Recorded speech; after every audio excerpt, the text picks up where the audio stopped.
Olá, pessoal. Estamos aqui para a nossa 12ª aula do curso de Mecânica Estatística da pós-graduação. Na aula de hoje, nós vamos ver um modelo muito importante em Física e Estatística, chamado modelo de Ising para o magnetismo. Tá?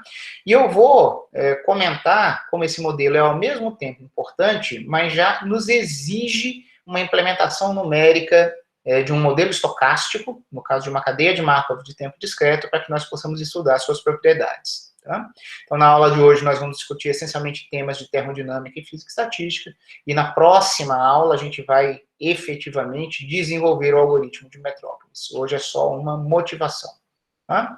Então, estamos fazendo uma conexão com a física dentro dessa nossa discussão de cadeias de Markov de tempo discreto. Então, vamos falar sobre o modelo de Ising. O modelo de Ising, e é assim mesmo que pronuncia mesmo em inglês, tá? O nome não é de língua inglesa, é Ising e não Ising. Ele é um modelo simples, né? Que a gente chama em inglês de toy model, um modelo de brinquedo, para descrever ferromagnetismo. Tá? Então, o que é um toy model?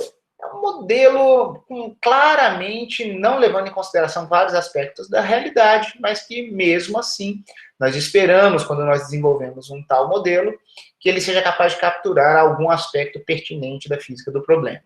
Tá? Então, nosso objetivo aqui é descrever ferromagnetismo. Só que, mais abstratamente, o modelo de Ising ele é um paradigma para qualquer sistema composto por muitas unidades interagentes e não independentes. Tá? Essa interação é distribuída em algum tipo de espaço e você tem interações de curto alcance. Você não vai estar imaginando um sistema do tipo campo médio, em que todos interagem com todos. Alguns interagem com alguns. Então, isso é, grosseiramente falando, o inferno de qualquer tentativa de análise teórica. Porque quando todo mundo é independente, você tem um modelo trivial. Quando todo mundo interage com todo mundo, de certa forma, você tem mais facilidade e uma certa trivialidade no estudo também. Agora, um certo grau intermediário de interação costuma ser um pesadelo na descrição de sistemas interagentes. O que torna o modelo de Ising ainda mais notável, porque ele é um modelo mínimo para essas situações e nós conseguimos obter muitos resultados e muitas propriedades dele. Bom, então vamos lá. Ele é um modelo que nós chamamos em física estatística de modelo de rede, porque nós teremos objetos dinâmicos, tá certo? Que nós vamos chamar aqui de spins, ou de polos magnéticos clássicos, mas mesmo assim muito idealizados, só que posicionados nos sítios de uma rede regular. Em princípio, eu posso falar em modelo de Ising numa rede complexa, ou numa rede irregular também. Mas nesse nosso contexto, nós estaremos preocupados em modelos de redes regulares. Tá? Então, let's models em inglês. E, de forma fantástica, o modelo de Ising, na sua simplicidade, ele é capaz de descrever uma competição entre ordem e desordem. Nós sabemos que quando temos um sistema em equilíbrio, ou que em interação com um banho térmico, que pode caminhar para um equilíbrio, esse estado de equilíbrio térmico será determinado por uma competição entre a energia e a entropia. Tá? Em particular, esse modelo é capaz até de exibir uma transição de fase. Tá? Embora a gente vai definir isso melhor mais para o fim do curso, o nosso foco aqui vai ser ter uma visão desse modelo como implementado numa cadeia de Markov, mas uma transição de fase é um tipo de descontinuidade na energia livre que descreve o sistema no limite termodinâmico, imaginando quando o seu sistema torna-se muito grande. Falaremos mais sobre isso no futuro. Então vamos lá. O que eu quis dizer com dipolos magnéticos clássicos, mas que eu ia chamar de spin? Tá? A gente chama de spin, mas não tem nada quântico num primeiro tratamento desse modelo. Tá? Nós simplesmente vamos imaginar, por exemplo, numa rede unidimensional, uma série de sítios aqui regularmente espaçados, tá?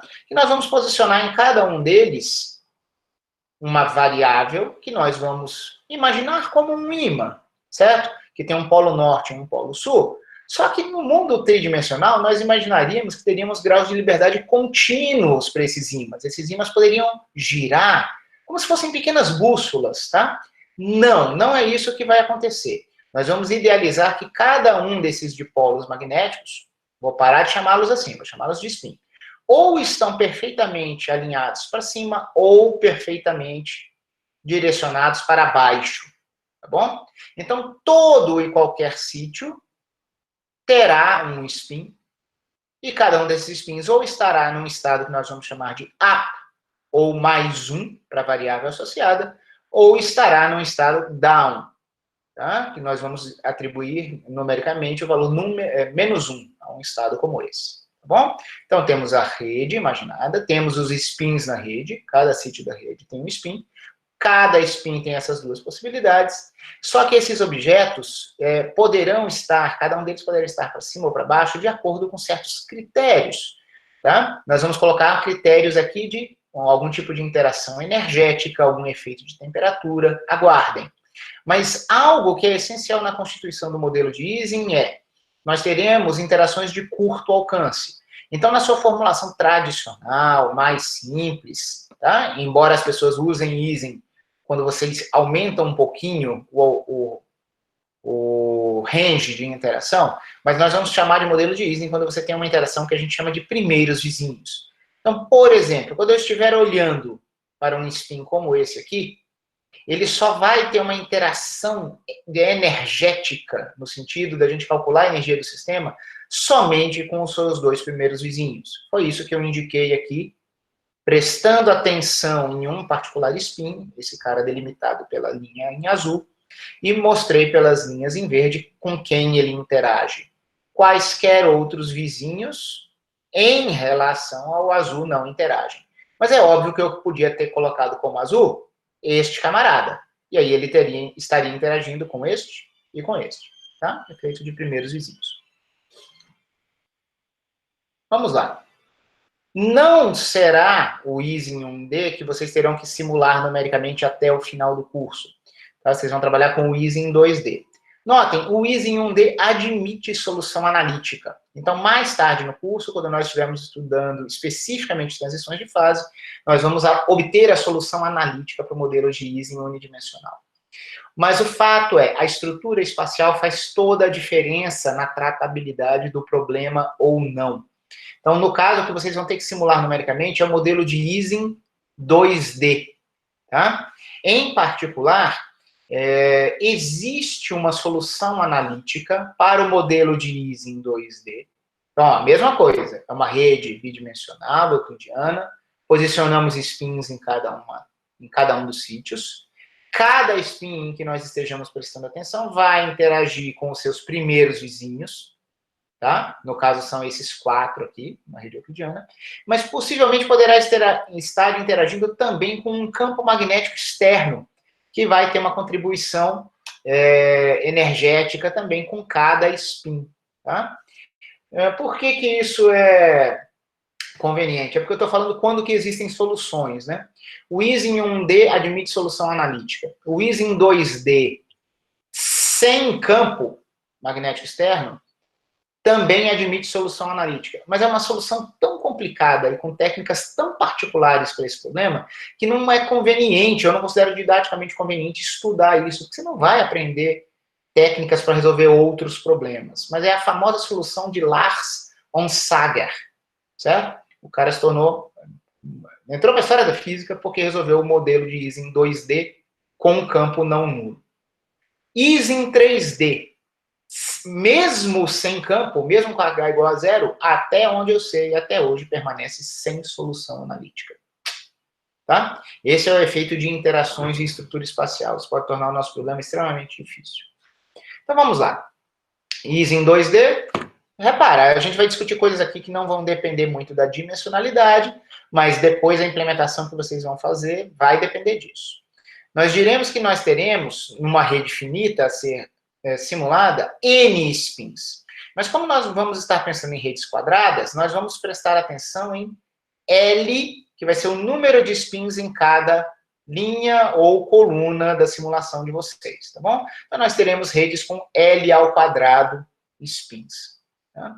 Cada variável de spin assume os valores mais 1 ou menos 1, como eu já tinha dito, e nós podemos falar em um vetor de configuração do nosso sistema, contendo os estados de cada um dos nossos N spins, tá bom? Ótimo. Estamos vendo muitas figurinhas, mas nós precisamos descrever quantitativamente qual é a energia de interação desse sistema e por que isso seria um modelo para ferromagnetismo. Então, nós vamos escrever agora uma função energia, embora eu vá escrever um H de Hamiltoniano, da seguinte forma, tá? Isso aqui, pessoal, é o modelo, isso aqui que foi construído. Nós vamos dizer que a energia de uma configuração de spins vai ser dada da seguinte forma. Primeiro, vamos olhar para esse termo paramagnético, tá? Pessoal, paramagnetismo é quando a gente induz o alinhamento dos nossos dipolos e cada um deles só enxerga o campo magnético externo, um não enxerga o outro.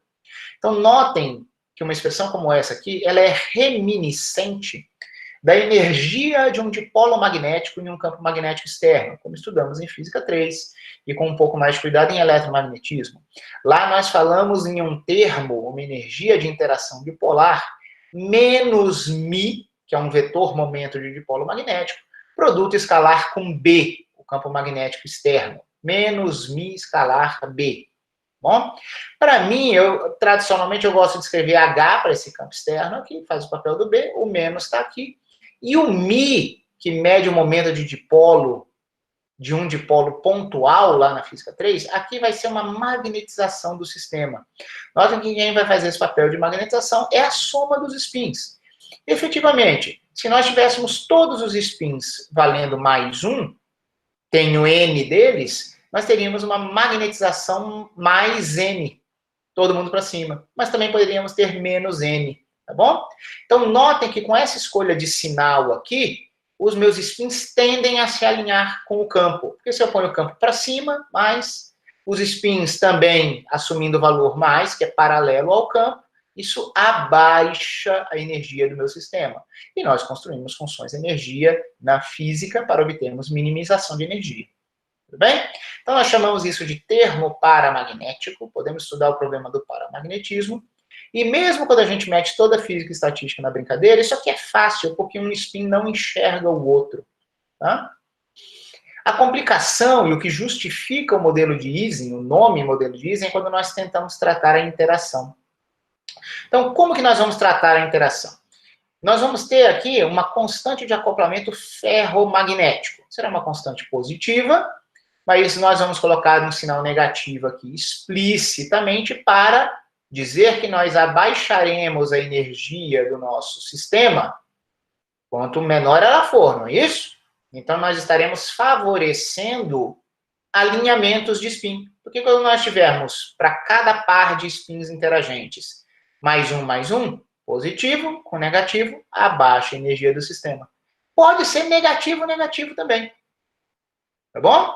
Só quem quebraria a simetria desses dois caras seria o campo externo. Certo? Mas isso aqui favorece o alinhamento de spins que interajam. Então, o que quer dizer esse somatório com esse parzinho IJ entre braquetes? Isso quer dizer que nós só multiplicamos os valores das variáveis de spin de primeiros vizinhos.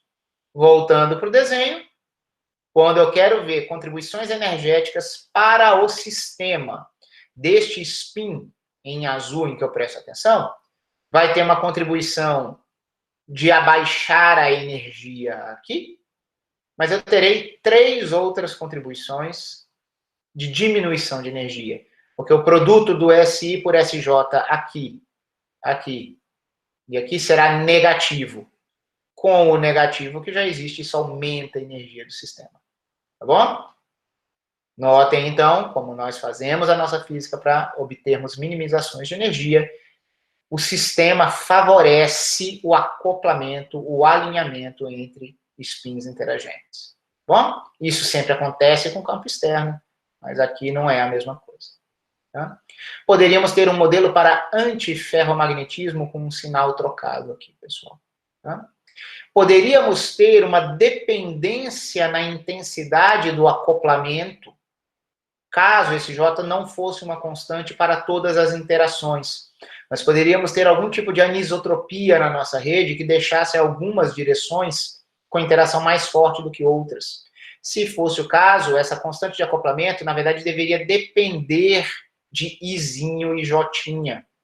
Então, teríamos aqui uma constante de acoplamento diferente para cada uma das interações. Tá? Isso é construído na prática, em diversos modelos de física estatística, na vida real. Tá? Mas nesse nosso caso simples, vamos imaginar um acoplamento homogêneo. Então, esse termo será chamado de termo ferromagnético, e o outro será termo paramagnético. Spins independentes. A interação está aqui. Bom? Uau! Agora nós podemos dizer que nós temos o modelo de Ising. Tá?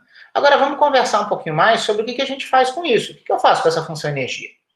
Se nós estivéssemos no zero absoluto, tá? A energia fosse a única grandeza responsável na nossa busca pelo equilíbrio, o nosso sistema buscaria o estado fundamental, né? O ground state, minimização de energia. Minimização de energia seria obtida por uma magnetização perfeita, seja na direção para cima, seja na direção para baixo, na ausência de campo. Tá? Se nós tivéssemos campo aplicado em uma direção, a solução de mais baixa energia seria a magnetização homogênea do sistema apontando no sentido do campo. Tá? Agora, em T positivo, acima do zero absoluto, o contato do sistema com um banho térmico, imaginando que o nosso sistema não seja isolado, leva a flutuações térmicas, mesmo que você já esteja no equilíbrio. Então, na verdade, o que a gente vai ter não é um estado de equilíbrio congelado, mas é um estado estacionário, com flutuações segundo uma distribuição de probabilidade de equilíbrio, uma distribuição estacionária, que será a distribuição estacionária da cadeia de Markov, que nós vamos aprender a simular. Bom, mas não vamos falar de cadeia de Markov aqui, estamos falando de termodinâmica. Esse estado de equilíbrio, ele é regido pelo ensemble canônico, se eu tiver efeito de temperatura, certo? Apenas temperatura. Cuidado, eu posso ter campo também. Vou falar mais sobre isso. Eu vou gritar já aqui para vocês, tá? O que vai reger o comportamento do nosso sistema. O que vai reger o comportamento do nosso sistema vai ser uma energia livre de Helmholtz adaptada para o magnetismo. Vocês devem se lembrar da termodinâmica de gases. Energia livre de Helmholtz, normalmente denotada pela letra F ou pela letra A, é dada por U menos TS, onde U é a energia interna do sistema e S é a entropia.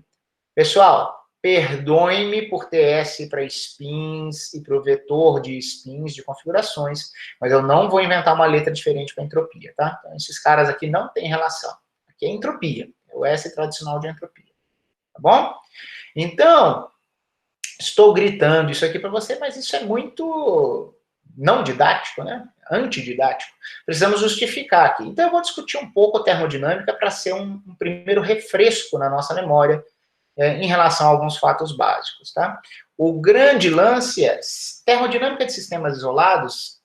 A termodinâmica de sistemas isolados é regida sempre por um tipo de função universal, certo? Uma descrição universal, seja ela energética ou entrópica.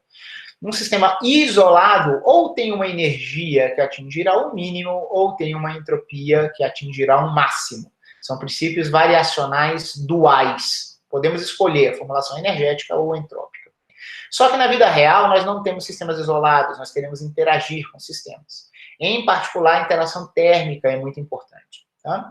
Então, o que a termodinâmica nos ensina é que nós devemos abandonar as formulações ou energética ou entrópica puras quando nós passamos a descrever sistemas não isolados. Tá? Lá nós aprendemos formalismos em que nós construímos energias livres, que são um tipo de energias efetivas do sistema que levam em conta a interação com o meio. No caso, a expressão tradicional lá para gases, F igual a U menos TS, cuja forma modificada vocês estão vendo aqui para magnetismo, invoca um parâmetro externo. No caso, é a temperatura do banho térmico com o qual o sistema interage. Tá? Nosso sistema magnético de spins também interage com o meio externo. Por isso que ímãs de geladeira podem perder sua magnetização quando são aquecidos. Tá? Então vamos lá, vamos falar um pouquinho aqui de termodinâmica, vou tentar relembrar um pouco aqui o que acontece quando a gente tem gases. E, em princípio, isso aqui é pré-requisito, mas a experiência me mostra que muita gente não sabe exatamente isso. Isso aqui é um primeiro contato, vai ter um momento que eu vou passar novamente por isso, tá? Antes de transições de fase. Quando nós temos um gás, o estado de um gás isolado seria dada por uma função energia, que é uma grandeza extensiva, expressa em termos de outras grandezas extensivas. No caso de um gás de monoespécie, seriam a entropia, o volume e o número de partículas do único tipo de partícula presente, tá bom? Essa é uma relação termodinâmica fundamental do sistema. Toda informação termodinâmica está aí. Mas, como eu acabei de mencionar, nós não temos sistemas puramente isolados. Mas vamos só continuar aqui um pouquinho. Se eu tivesse um sistema isolado, como U seria uma função da entropia, do volume e do número de partículas, nós construímos aqui uma primeira lei da termodinâmica generalizada. Pessoal, isso aqui nada mais é do que uma equação de conservação da energia em forma diferencial. Aqui nós temos trocas de calor do nosso gás. Essa aqui é a diferencial inexata d cortado Q, de calor. Nós temos aqui menos PDV, que é um termo diferencial de trabalho, uma diferencial inexata de trabalho mecânico, porque um gás pode ter fronteiras móveis, tá? E nós poderíamos ter um gás com algumas das suas paredes sendo membranas permeáveis ou semipermeáveis, que permitissem troca de partículas com o meio externo. Isso afeta o balanço energético também. E aqui entra o conceito de potencial químico. Tá? Então, isso é uma conservação de energia para um gás monoespécie, com uma grandeza extensiva da relação fundamental, expressa em termos de várias outras extensivas. Mas quando o nosso sistema não é isolado, tá? Para nós chegarmos na energia livre, que de verdade é a grandeza que nós usaremos para descrever o estado do nosso sistema, nós precisamos trocar as variáveis extensivas pertinentes ao contexto experimental pelas grandezas intensivas associadas. Notem, associada à entropia está a temperatura, que é intensiva. Associada ao volume está a pressão, que é intensiva. E associada ao número de partículas está o potencial químico, tá bom? Quando a gente está no ensemble canônico, nós podemos ter um sistema com trocas térmicas, mas digamos que as paredes sejam rígidas e impermeáveis. Então, na verdade, a única construção que a gente deve fazer é trocar a entropia extensiva pela temperatura intensiva, porque a temperatura é um parâmetro experimental natural, certo? É a temperatura do banho térmico que eu controlo de fora do meu sistema com um termômetro. Então, nós fazemos aqui uma mudança de variáveis que leva a uma mudança de variáveis que leva a uma mudança da energia que descreve o sistema, certo? Nós queremos abandonar a entropia e introduzir explicitamente a temperatura, porque as coisas são mais fáceis para uma temperatura constante. Isso nos obriga a abandonarmos a energia interna do sistema U e irmos para a energia livre de Helmholtz F. Então, o que isso quer dizer? F igual a U menos TS, vou falar mais sobre isso na revisão de termodinâmica que virá no futuro, mas isso corresponde ao seguinte: nós passamos a descrever a entropia como uma função de TVN. Pessoal, notem como isso é curioso. Essa é extensiva, essa é a intensiva associada a ela. Mas eu passo a ver agora S não mais como uma variável independente, fundamental. Quem será independente será T. Então, todo lugar que tem entropia, na verdade, eu vou ver uma dependência em TVN. Então, olhem aqui, menos TS. Isso é menos T, uma função de TVN, que é entropia. A minha energia interna do sistema, ela dependeria de S e VN. Ela vai passar a depender apenas de VN. Essas duas variáveis têm sua dependência original, e onde tinha S é TVN. O resultado é uma função de TVN, que é minha energia livre. Energias livres não dependem apenas de parâmetros extensivos. Por definição, elas vão depender de alguns intensivos também. No caso, só aparece um, porque eu estou imaginando nesta construção de primeiro momento apenas interação térmica. Isso nos leva, pessoal, a uma brincadeira com as diferenciais pertinentes também. No caso dF, é quem? Ora, se F é U menos TS, dF é DU menos TDS menos SDT. Substituindo a primeira lei para DU, que está aqui em cima, vocês observam que nós teremos aqui a expressão menos SDT menos PDV mais MIDN.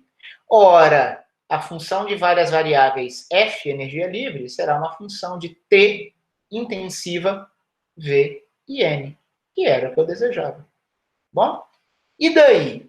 Eu vou ser mais explícito no caso magnético, mas notem que se nós quisermos obter a entropia desse sistema em equilíbrio térmico, a única interação com o mundo externo é a interação térmica, a sua entropia será o oposto da derivada parcial da sua energia livre em relação à temperatura.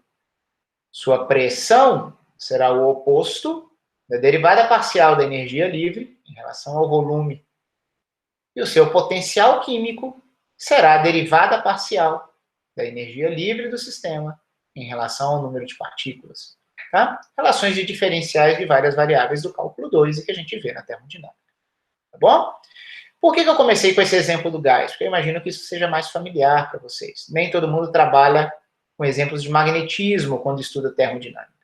A gente precisa adaptar as coisas aqui. No magnetismo eu não tenho volume. Tá? Eu também não tenho número de partículas. Bom, eu poderia imaginar um sistema aberto, em que partículas magnéticas entrassem e saíssem do sistema, mas isso é mais exótico, né? Então, na verdade, para um sistema magnético, claro que isso exigiria alguma discussão adicional, mas eu acho que não é difícil eu convencer vocês de que agora a energia interna do sistema, se fosse isolado, se fosse um sistema magnético isolado, deveria ser discutido em termos da entropia e da magnetização, que é uma grandeza extensiva. Notem a analogia. Relações termodinâmicas fundamentais sempre me dão ou a entropia ou a energia, que é extensiva, em termos de grandezas extensivas. Tá bom?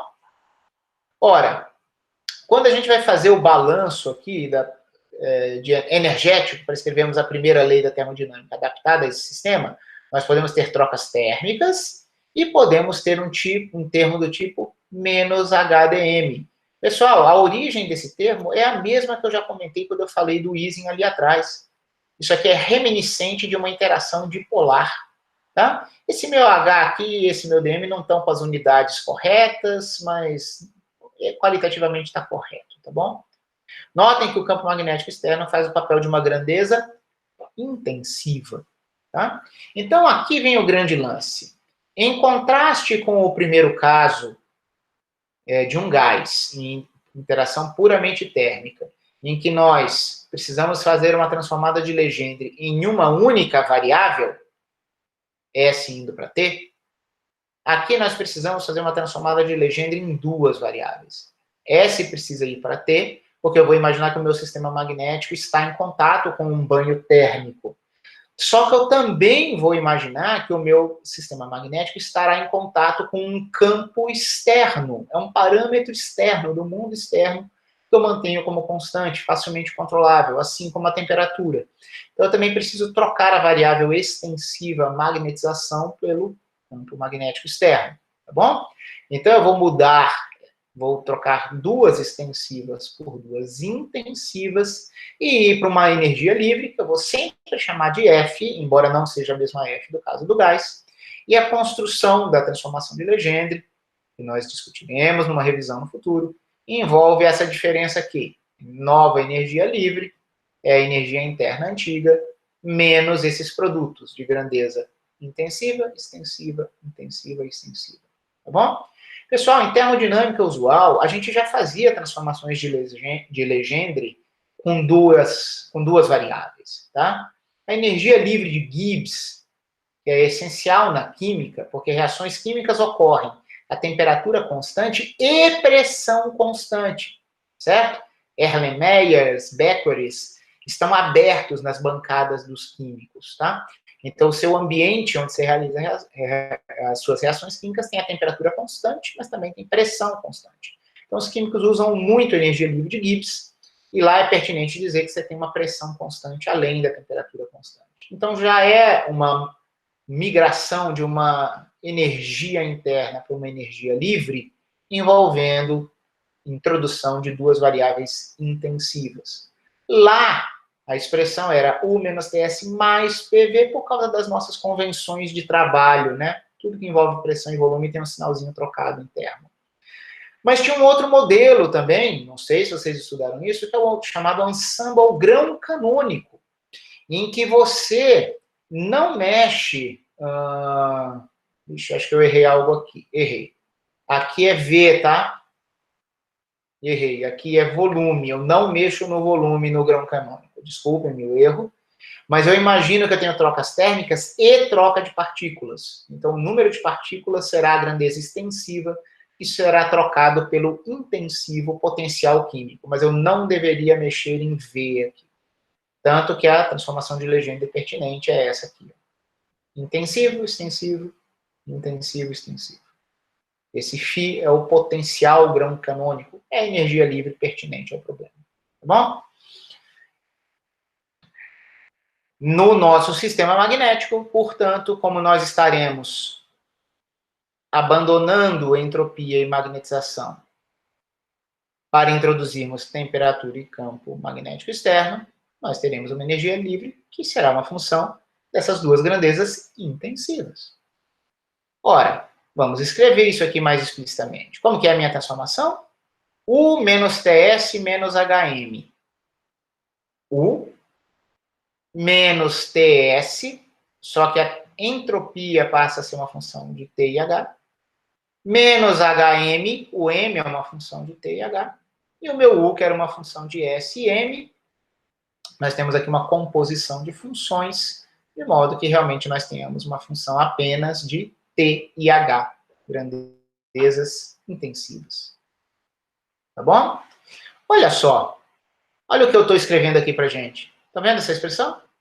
Foi a expressão que eu gritei lá no começo para vocês, que seria a expressão da energia livre para o nosso modelo de Ising.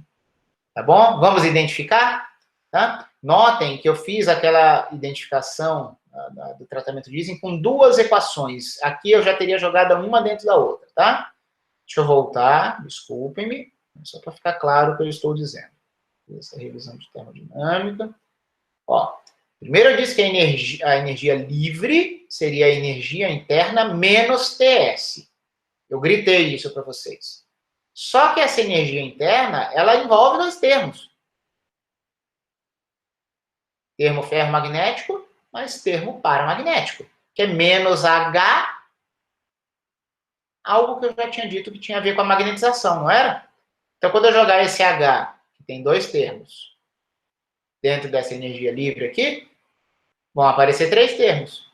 Vamos voltar para onde estávamos? Uau! É exatamente aquela expressão. Tá? Tá aqui, ó, o menos HM, tá aqui o menos TS, e o que a gente chamava de energia interna do sistema é o nosso termo ferromagnético. Tá bom? Então, para não parecer que eu joguei trazendo, né, do nada, tirando um coelho da cartola, para nós termos essa expressão. Essa expressão é termodinamicamente compatível com tudo que nós aprendemos. Tá? Ufa! Mas, nossa, Léo, eu estou confuso, magnetização, como é que é? Energia livre? O que eu faço com essa energia livre? Como é que eu estudo o sistema? Pessoal, lembra da brincadeirinha com as diferenciais que a gente fazia para o gás? A gente faz aqui também, ó. Olha só. A primeira lei da termodinâmica para esse sistema magnético diz que o balanço energético é dado por trocas de calor e energia magnética. Nós já tínhamos escrito essa expressão. A legenda que a gente fez aqui diz que a nossa energia livre pertinente é U menos TS menos HM. Tome a diferencial dos dois lados dessa equação. Vai ter um DU envolvido, só que o DU está aqui em cima. Combine os termos, você vai ver que você vai chegar na expressão. O diferencial da energia livre magnética é menos SDT menos MDH. Uau, como tudo é consistente e lindo! Porque F é uma função das variáveis intensivas, temperatura e campo magnético externo. Claro, eu construí ela para ser função das intensivas. Tá? Esses coeficientes antes das diferenciais, na verdade, são funções de T e H. Tá? E aqui, usando nossas relações para diferenciais de várias variáveis do cálculo 2, nós sabemos que a entropia do sistema, como uma função de TH, a entropia será o oposto da derivada parcial de F em relação a T. Está aqui escrito. De forma análoga, a magnetização do sistema também será relacionada a uma derivada parcial da energia livre do sistema. Uau! Basta eu conhecer a energia livre do sistema que eu saberei tudo. Como que eu acho a energia livre do sistema? Energia livre é um conceito termodinâmico. Nós estamos falando do modelo de Ising, que é um modelo microscópico. Como que essas coisas se relacionam? Eu imagino que vocês se lembrem da relação termodinâmica fundamental. Em diversos contextos, em particular no ensemble canônico, que é aquele mais bem estudado, a energia livre pertinente sempre é menos kBT log da função de partição do sistema. Eu vou usar aqui o nome função de partição em amplo sentido, porque tudo depende do tipo de contato que eu tenho com o meio externo. Vocês estão acostumados a pensar em contato térmico, e a função partição envolve pesos de Boltzmann puros. Mas no caso do meu sistema magnético, eu posso ter trocas energéticas, mas eu tenho trocas térmicas, mas eu tenho troca de energia magnética também. Então aqui a gente tem uma relação análoga à que aparece no ensemble grão canônico, para troca de partículas. Os nossos pesos de Boltzmann gerais aqui envolvem E a menos beta energia, mas tem que ter um termo como esse aqui também. A gente vai simplificar a vida, porque daqui a pouco a gente vai fazer campo nulo, tá? Aí a gente vai chegar com algo mais próximo do que vocês conhecem por função de partição. Professor, o que é E sigma, M sigma? Pessoal, são outras notações, só para a minha expressão ficar mais compacta. Notem que a função de partição tem que varrer todos os possíveis microestados do sistema. Isso aqui é a energia de um microestado. Pessoal, foi isso aqui que eu chamei de hamiltoniano da minha configuração de spins. E a magnetização de um microestado também é minha magnetização de um sistema de spins. É a soma de todos os spins. É uma magnetização adimensional, mas é a soma de todos os spins. Bom? Então, o que é cada microestado do sistema? Pessoal, microestado do sistema para o modelo de Ising é cada possível vetor de configurações.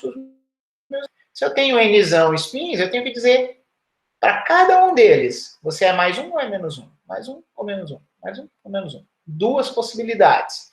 Então, nós temos, para um sistema de Nzão spins, 2 elevado a n microestados possíveis. Tá bom? E somar em todos os microestados possíveis para o modelo de Ising significa somar para todos os possíveis valores das variáveis de spin, dos meus n spins. Por isso que a gente tem 2 elevado a n microestados. Tá bom? Uau! Começando a ficar assustador, né? Porque é mesmo. Vejamos. Pela complexidade computacional, é impossível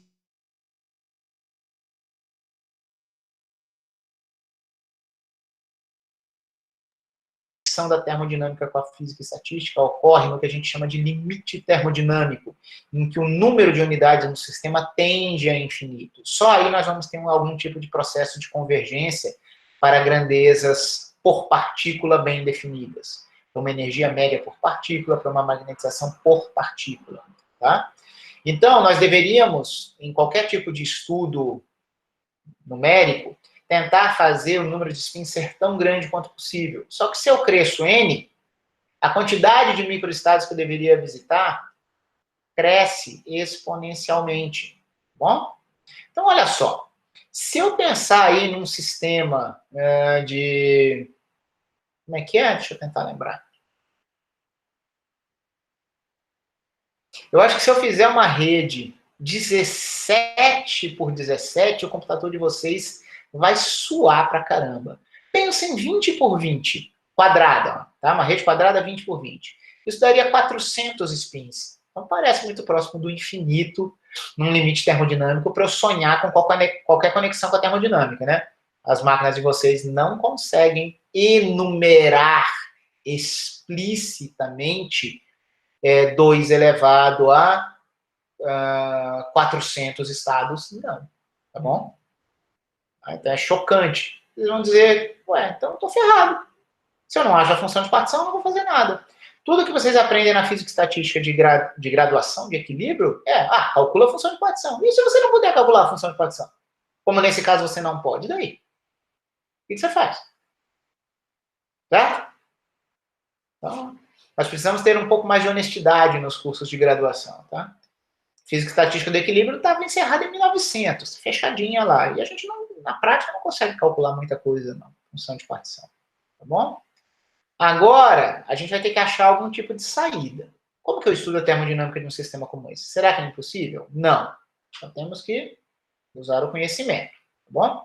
Não só nosso, mas de gente mais esperta que a gente que criou uma base para a gente caminhar. Então vamos lá. Vamos comentar algo aqui, vamos tentar achar saídas. Primeiro, não que isso mude muito a complexidade computacional, mas vamos fazer o campo magnético externo ser zero? Tá? Porque se eu quero ver uma transição de fase, o campo magnético externo é só um viés para fazer a magnetização ir para um lado ou para o outro. Ele não afeta qualitativamente o que a gente quer ver, a física que a gente quer ver. A primeira coisa que a gente vai fazer vai ser fazermos H igual a zero, teremos um sistema isotrópico, pelo menos em relação à direção vertical. Então, ó, vamos ter a nossa função de partição simplificada, vai ser uma soma de pesos de Boltzmann usuais, exponencial de menos beta E. Beta é a temperatura inversa, né, pessoal? Escalada pela constante de Boltzmann. Então, primeiro isso. A probabilidade de cada microestado, pessoal, será dada pelo peso de Boltzmann daquele microestado pela função partição. Ainda não melhorou nada, porque eu estou dizendo que eu não sei calcular Z, tá bom? Mas eu sei qual é a probabilidade de cada possível microestado. A função de partição apenas teria sido simplificada. Permitam-me usar o mesmo Z, mesmo que agora o H seja zero, tá, gente? Senão a gente polui com índices aqui que não vão ajudar na compreensão. Esse objeto ainda é inacessível. Eu ainda deveria ter que percorrer computacionalmente 2 elevado a n estados. Nenhuma máquina consegue fazer isso. Nem os melhores supercomputadores do mundo, tá? Você não consegue aumentar muito isso aí, não. Claro que aumenta, né? Mas nada que merecesse ser chamado de limite termodinâmico. Só que a gente é esperto. O que a gente vai fazer? Olhem para isso aqui. Tá bom, a probabilidade de uma certa microconfiguração é dada dessa forma. Tá? E se eu dividir, se eu achar a razão entre as probabilidades de 2 microestados quaisquer, de 2 microconfigurações? Bom, a razão entre essas probabilidades leva a essa construção óbvia, em que nós temos um cancelamento da função partição. Ó, tem a função partição, é uma normalização. Eu tenho que fazer essa soma explícita para saber como normalizar. Tá? Mas é claro que proporções entre 2 dos possíveis estados que eu posso observar no meu sistema não dependem da normalização. Elas são proporções. Interessante, mas não adianta eu saber só as proporções. Se eu quiser saber uma probabilidade de verdade, eu vou ter que normalizar alguma hora. Sim e não. E essa é a genialidade de Nick Metrópolis e dos seus colaboradores, tá? Pessoal, já estou começando a fazer uma discussão aqui agora que vai começar a fugir da pura discussão termodinâmica ou de física estatística, tá? A conclusão aqui seria, ferrou, não sei calcular a função de partição do modelo de Ising em 2D com um N alto, não sei. Tá? Em princípio, o problema estaria resolvido, mas eu não consigo calcular. Aí vem o insight do Metrópolis e a conexão com cadeias de Markov, tá bom?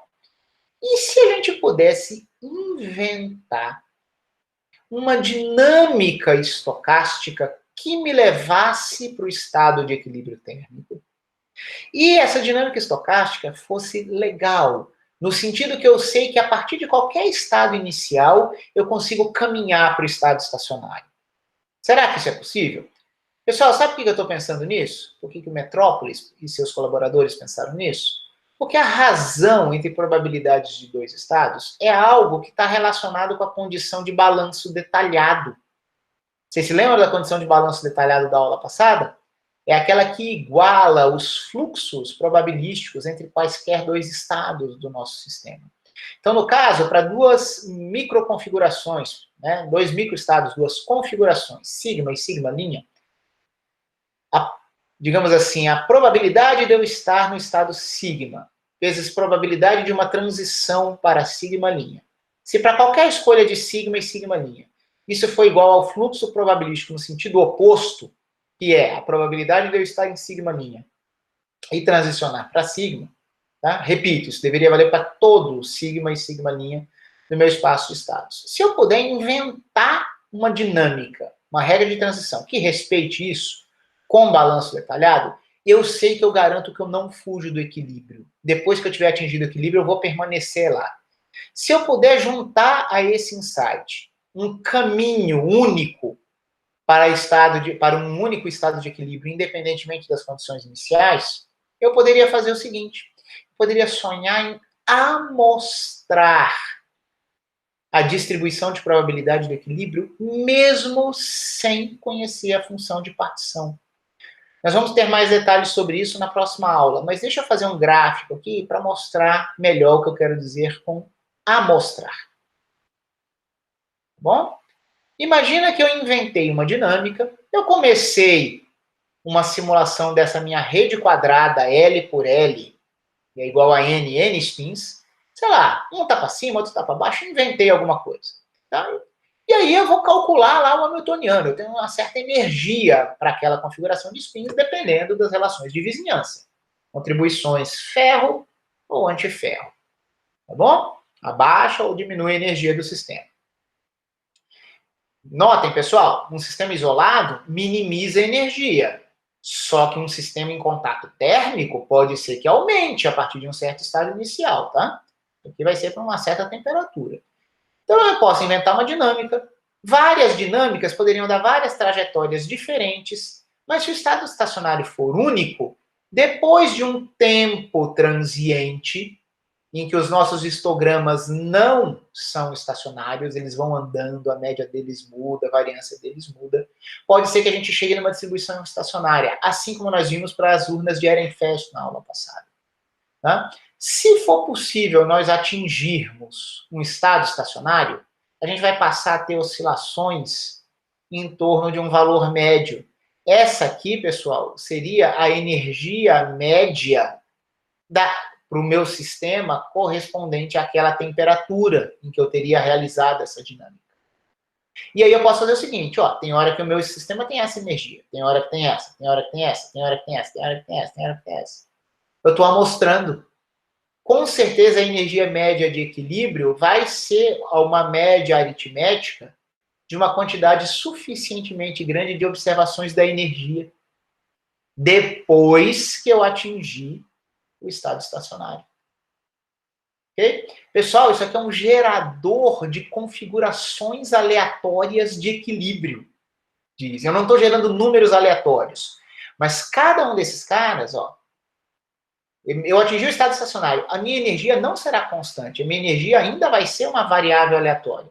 Mas é uma variável segundo uma distribuição que já parou de mexer. E aqui eu estaria amostrando várias energias de equilíbrio.